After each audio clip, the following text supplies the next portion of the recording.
We were on the runway waiting to take off, and another plane was turning, and both wings hit each other.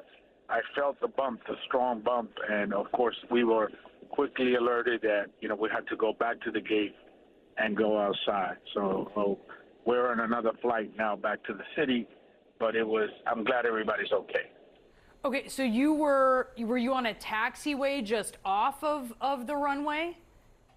No, we were on the line to sort of like take off as I saw it, and another plane sort of like turned and clipped the wings of our plane.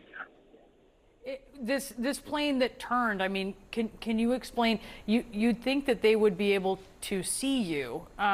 Did you get a sense of perhaps why that happened? Don't know exactly, but I'm sure that it could have been avoided, as we were, pretty much standing still there, waiting to take off. So we averted a deadly accident, I might say. To your point about this being avoided, Congressman, we've heard a lot of headlines coming out of Reagan National Airport recently, not only in January with that deadly collision, but also even as of last week, not only a near miss, but also an air traffic controller that was arrested after a so-called incident. There was allegedly a fight, an assault inside the air traffic control tower. What do you think is going on at Reagan National? You can't make this up. This is unbelievable, and the FAA has to have greater staffing. I'm appalled that funding is being taken away from it, and this is the kind of results that you get when you don't have an agency working at its optimum capacity. You have the head of the FAA Air Traffic Organization stepping down early. That's part of the voluntary deferred resignation program. We've heard as well about the hours that these air traffic controllers are working. And there are also a number of other issues that are specific to DCA, Congressman, some that may not be specific to DCA.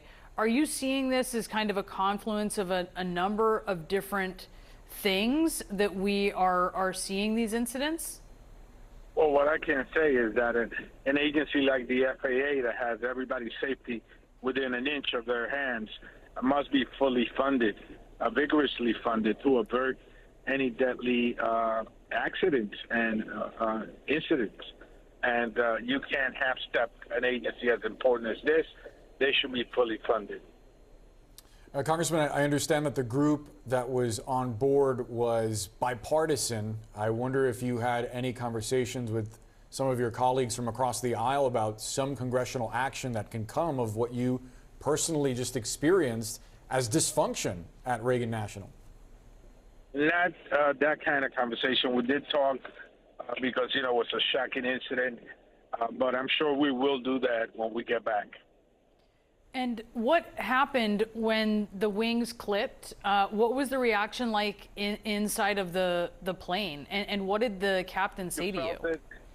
You felt it, and you saw the wing actually flopping up and down. So you knew there was a strong contact there.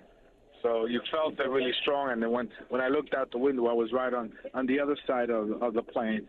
But at the wing level, I saw the wings flopping up and down. Yes. And did the captain get on the intercom and talk to you all about what had happened? Well, they told us that, they were going to take us back to the gate. We waited a little bit. We saw some emergency vehicles near us, and then they took us back to the gate. And Congressman, I want to follow up on something you said previously and get your thoughts on the way that the White House has framed this issue, because the administration has said that there have been no cuts to air traffic controllers, safety personnel, or safety critical positions at the FAA. Do you think that the White House is being dishonest with that? Their cuts, they're downsizing. They want to misguide us about that, but this is an agency that, in particular this airport, has seen already tragic incidents where many people die. They should be beefed up to a level where everybody feels secure. How do you feel about traveling out of DCA? I think some folks had looked at what had happened with the Army helicopter and the American Airlines jet, and what had happened with the rules involving helicopters not being able to traverse the Potomac near the airport there, that gave them a sense of, I guess, security, that things were going to be better with Reagan. After this has happened today, how are you looking at using this airport? I mean, I thought about going Amtrak, and I do go Amtrak when the weather is bad.